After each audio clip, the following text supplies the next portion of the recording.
স্থানাঙ্কের সাহায্যে ভেক্টরের প্রকাশ। আমরা এর আগে রেফারেন্স ফ্রেম বা নির্দেশযন্ত্র সম্পর্কে পড়েছি। আমরা কার্টেশীয় নির্দেশযন্ত্র পড়েছিলাম, দ্বিমাত্রিক কার্টেশীয় নির্দেশযন্ত্র এবং ত্রিমাত্রিক কার্টেশীয় নির্দেশযন্ত্র আমরা পড়েছি। দ্বিমাত্রিক কার্টেশীয় নির্দেশযন্ত্রে আমি আঁকছি, এদিকে এটা মূল বিন্দু, এদিকে এক্স অ্যাক্সিস, এটা হচ্ছে ওয়াই অ্যাক্সিস। ধরো এইরকম দ্বিমাত্রিক একটা কার্টেশীয় নির্দেশযন্ত্রে পি একটা বিন্দু, তাহলে আমরা পি বিন্দুর স্থানাঙ্ক কী করে নির্ণয় করি? পি বিন্দু থেকে আমরা এক্স অ্যাক্সিসের উপরে লম্ব ড্রপ করি, লম্বের পাদবিন্দু মূল বিন্দু থেকে যতটা দূরত্বে আছে সেখানে ধরলাম এক্স দূরত্ব আছে, যেহেতু এক্স অ্যাক্সিস বরাবর দূরত্বটা মেজার করছি। একইভাবে পি বিন্দু থেকে ওয়াই অ্যাক্সিসের উপরেও লম্ব টানবো, সেই লম্বের পাদবিন্দু মূল বিন্দু থেকে ওয়াই দূরত্ব মনে করো দূরে আছে, তাহলে পি বিন্দুর স্থানাঙ্ক আমরা কী লিখি? এক্স কমা ওয়াই। আচ্ছা, এই পি বিন্দুটাকে এই দ্বিমাত্রিক নির্দেশযন্ত্রে যে ভেক্টরের সাহায্যে প্রকাশ করা হয়, ভেক্টরটাকে কি করে লিখব? এখানে যে বিন্দুটা হচ্ছে পি বিন্দু, এই বিন্দুটা মূল বিন্দু থেকে এই রেফারেন্স ফ্রেমে মূল বিন্দু থেকে কতটা দূরত্বে আছে? এই দূরত্বে আছে। তাহলে এই ওপি ভেক্টর আমরা ও থেকে পি বিন্দুগামী এই দিকে ভেক্টরের সাইনটা দেবো, তাহলে ওপি ভেক্টর এটা হচ্ছে এই পি বিন্দুটার অবস্থান ভেক্টর, অর্থাৎ নির্দেশযন্ত্রের মূল বিন্দু সাপেক্ষে সে কতটা দূরত্বে আছে সেটা হচ্ছে ওপি দূরত্বে আছে। ওপি ভেক্টর, যেহেতু এটা একটা দিক আছে সেজন্য ওপি ভেক্টর ইকুয়াল টু আমরা ধরো এটাকে লিখলাম R vector. R vector equal to আমরা কী লিখবো এবার দেখব। আমরা দেখতেই পেলাম এটা 2 ডাইমেনশন কার্টেশিয়ান কোঅর্ডিনেট সিস্টেম এবং এখানে পি বিন্দু স্থানাঙ্ক হচ্ছে এক্স কমা ওয়াই। তাহলে এক্স অ্যাক্সিস বরাবর ভেক্টরটা কতটা? এক্স অ্যাক্সিস বরাবর ভেক্টরটি এটা যদি দাও ও এ আর এটা বি ধরলাম, তাহলে O A vector equal to হচ্ছে এক্স আই ক্যাপ, আর O B vector equal to হচ্ছে ওয়াই জে ক্যাপ, যেখানে আই ক্যাপ এবং জে ক্যাপ হলো, আই ক্যাপ হচ্ছে এক্স অ্যাক্সিস বরাবর একক ভেক্টর এবং জে ক্যাপ হলো ওয়াই অ্যাক্সিস বরাবর একক ভেক্টর।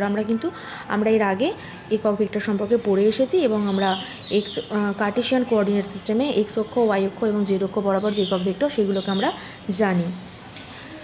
আচ্ছা, তাহলে আমরা ত্রিভুজ সূত্রের সাহায্যে, তাহলে এটা হচ্ছে এই একটা ভেক্টর ওয়ে ভেক্টর, আমরা নোটেশন দিলাম। এটা যদি ওয়ে ভেক্টর হয় তাহলে ত্রিভুজ সূত্র অ্যাপ্লাই করলে আমরা এই আর ভেক্টরটা কী বার করতে পারি? ওপি ভেক্টর ইকুয়াল টু ত্রিভুজ সূত্র থেকে ট্রায়াঙ্গেল ওয়ে পি থেকে কী লিখতে পারি? OP vector equal to OA vector plus AP vector. আচ্ছা, এটাও একটা ভেক্টর, তাহলে এদিকেই হবে ডিরেকশন এপি ভেক্টর। তার মানে ওপি ভেক্টর মানে আমরা কত লিখেছি? R vector equal to A vector মানে কত? X i cap y j cap.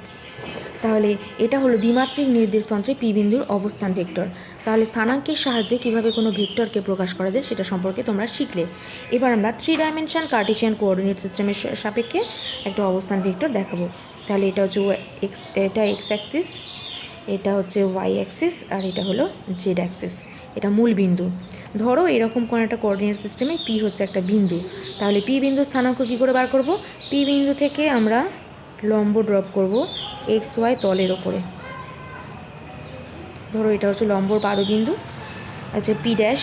তাহলে পি ড্যাশ থেকে আমরা কি করব? এদিক থেকে এদিকে এর ওপরে লম্ব টানবো, কিন্তু আমি এদিক থেকে টানছি যেহেতু হাতে আঁকছি। আচ্ছা, একইভাবে এর ওপরে লম্ব ড্রপ করব, এটা হলো। তাহলে এই পি ড্যাশের প্রজেকশান হচ্ছে পি এর প্রজেকশান হচ্ছে পি ড্যাশ। তাহলে পি ড্যাশ থেকে আমরা আবার এক্স অ্যাক্সিস এবং ওয়াই অ্যাক্সিসের উপরে যে লম্ব টানলাম তার ছেদিতা অংশ ধরো এটা ও এ, এটা ধরো বি। তাহলে এপি ও এ ড্যাশ অর্থাৎ এই ছেদিতা প্রজেকশান এটা থেকে এক্স অ্যাক্সিসের উপরে যে লম্ব টানলাম সেই লম্বের পাদবিন্দু হচ্ছে এ। তাহলে এই পাদবিন্দু ও থেকে কতটা দূরত্বে আছে? ধরো এক্স দূরত্বে আছে, এটা এক্স দূরত্ব। একইভাবে এখানে ও বি ইকুয়াল টু হচ্ছে ওয়াই দূরত্ব। এবার এখান থেকে এই পি বিন্দু ডিস্ট্যান্সটা সেটা ধরো জেড দূরত্ব। তাহলে পি বিন্দুকে আমি প্রকাশ করব কিভাবে? স্থানাঙ্কের সাহায্যে এক্স কমা ওয়াই কমা জেড, অর্থাৎ পি বিন্দুটা এক্স অ্যাক্সিস থেকে এক্স দূরত্ব দূরে আছে, ওয়াই অ্যাক্সিস থেকে ওয়াই দূরত্ব এবং জেড অ্যাক্সিস থেকে জেড দূরত্ব দূরে আছে। ঠিক আছে, এই হাইটটা মানেই হচ্ছে এই হাইটটা। এখানে আমি যদি লম্ব ড্রপ করি এখান থেকে, তাহলে এই ডিস্ট্যান্সটা ও জেড ইকুয়াল টু হচ্ছে এটা। আচ্ছা, আমরা প্রথমে এবার এর অবস্থান ভেক্টর কী করে বার করবো? আমরা এখানে কি বললাম যে পি বিন্দুটা মানে নির্দেশান্তরে যেখানে বিন্দুটা অবস্থিত সেটার সাথে মূল বিন্দু যুক্ত করলে যে সরল রেখাটি পাওয়া যায়, এটা ওপি ভেক্টর পাওয়া গেল। ওপি ভেক্টর ইকুয়াল টু এখানেও আমি ধরলাম আর ভেক্টর, এটা আর ভেক্টর ধরলাম। এবার এর অবস্থান ভেক্টর কী হয় সেটা দেখব আমরা। তার জন্য আমরা ও থেকে পি ড্যাশ বিন্দু, ও আর পি ড্যাশ বিন্দুকে যুক্ত করবো, এটা অঙ্কন করলাম, এটা যুক্ত করলাম, তাহলে একটা ত্রিভুজ পেলাম। এটা হচ্ছে O A P dash, triangle O A P dash. এখান থেকে এটা হচ্ছে ও এ, আচ্ছা ও এ, এটা যদি লেন্থ বলো এক্স, কিন্তু এটা যদি ভেক্টর হিসাবে চুজ করো তাহলে O A vector equal to কত হবে, এক্স আই ক্যাপ। আর ওবি ভেক্টর ইকুয়াল টু কত হবে, ওবি ভেক্টর ইকুয়াল টু হচ্ছে ওয়াই জে ক্যাপ। তাহলে এখান থেকে এটা যদি ওবি ভেক্টর হয় তাহলে এটাও এটা হবে, তাহলে triangle O A P dash থেকে কত হবে, এখান থেকে কত পাবে, O P dash equal to O P dash vector এটা, আচ্ছা ও পি ড্যাশ হচ্ছে এই দিক থেকে এদিকে, তাহলে ত্রিভুজের সূত্র থেকে কি পাবে, O A vector plus A P dash vector. তাহলে O P dash vector equal to কী পেলে, ও এ মানে হচ্ছে এক্স আই ক্যাপ, আর এটা আর এ পি ড্যাশ মানে হচ্ছে এদিকটা এটা এটা সমান, এ পি ড্যাশ মানে হচ্ছে ওবি, তার মানে হচ্ছে ওয়াই জে ক্যাপ। এটা হলো এই রেখাটা। এইবার আমরা এই ট্রায়াঙ্গেলটার কথা ভাববো, ও পি পি ড্যাশ, অর্থাৎ triangle O P P dash. এখান থেকে আমরা কি লিখতে পারি, এখান থেকে দেখো লিখতে পারি, তাহলে এই ট্রায়াঙ্গেলটা থেকে O P vector equal to কত, O P dash vector plus P dash P vector. তাহলে O P dash equal to এখান থেকে এটা পেলাম, ও পি ড্যাশ মানে এটা পেয়ে গেছি আগে, x i cap plus y j cap plus PP dash. PP ড্যাশটা আমার এখানে লেখা হয়নি, পিপি ড্যাশ হচ্ছে জেড অক্ষ বরাবর, তাহলে জেড অক্ষ বরাবর একক ভেক্টর হচ্ছে কে ক্যাপ, তাহলে পিপি ড্যাশ মানেই হচ্ছে ও জেড, তার মানে পিপি ড্যাশ ইকুয়াল টু হচ্ছে O Z equal to z k cap.